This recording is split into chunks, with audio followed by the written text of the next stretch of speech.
Today I'm making one of my all-time favorites, homemade bagels and lox.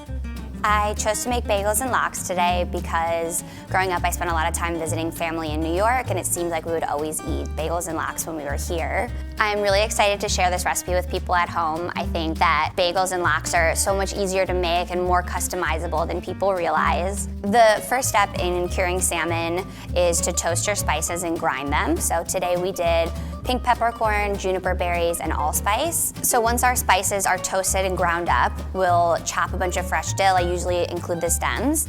And in a bowl, we'll combine equal parts salt and sugar and our toasted ground up spices and the dill. You'll combine all of those ingredients in a bowl, and that's your cure. The next step is to cut a large piece of cheesecloth and wash it. So you'll lay the cheesecloth out over your dish or your baking rack, and you'll add half of the cure at the bottom. You'll place the salmon in skin side down and put the remaining cure on top of the salmon. I like to fold the cheesecloth around the salmon, and then you'll wrap it in plastic wrap. So once the salmon's wrapped in plastic wrap, I like to weigh it down, not too much, usually a can or two of tomatoes, and pop it in the fridge. Curing takes 3 to 5 days. This is salmon I cured several days ago with grated beets added in. You'll remove the cheesecloth and the plastic wrap, and under really cold water, you'll just rinse and rub off all of the spices and any of the curing salt that's left over. You pat it dry, and when you slice it, it's really important that you have a sharp knife. A good rule of thumb is to remember that you should always be able to see your knife through the salmon as you're cutting. The first step in making bagels is to combine instant yeast, malt syrup, salt, and mix them together, add them into lukewarm water. Once you've done that, you'll add that mixture into a bowl with your flour, and using a wooden spoon, you'll stir it around until it starts to come together into a shaggy ball. The next step is to really lightly flour a surface. Place your dough on the surface and just start to knead it.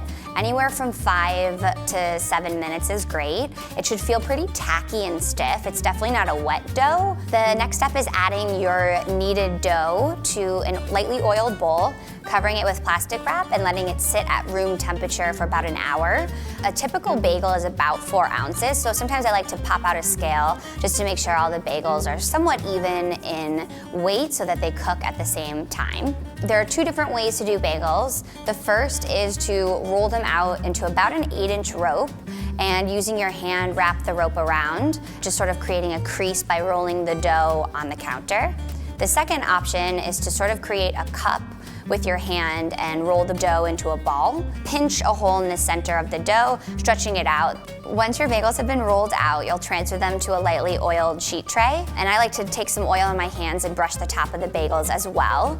And then you'll cover that with some plastic wrap, and this is when the overnight fermentation happens. Once your bagels have rested overnight, the next step is to do the float test. So when we do the float test, all you do is fill a bowl with cold water and add one of your bagels in. If it floats to the surface, that means it's proof for long enough and it's ready to be boiled and baked. If it doesn't float to the surface, just pat it dry, return it to the sheet tray, and let it proof a bit longer. Once one of your bagels has passed the float test, in a large pot, you'll combine some water, baking soda, malt syrup, and salt, and bring that to a steady simmer. You'll add your bagels in and boil them for about 1 to 2 minutes per side.